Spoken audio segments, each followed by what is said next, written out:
എന്റെ വഴികളിൽ മൂകസാന്ത്വനമായ പൂവുകളെ, എന്റെ മിഴികളിൽ വീണുടഞ്ഞ കിനാക്കളെ നന്ദി.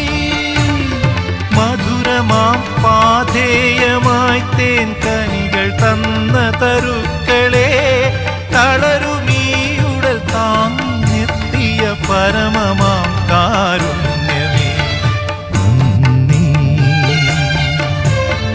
നന്ദി. എന്നോടൊത്തുണരുന്ന പുലരികളെ, എന്നോടൊത്തു കിനാവു കണ്ടു ചിരിക്കുമിരവുകളെ, യാത്ര തുടരുന്നു ശുഭയാത്ര നേർ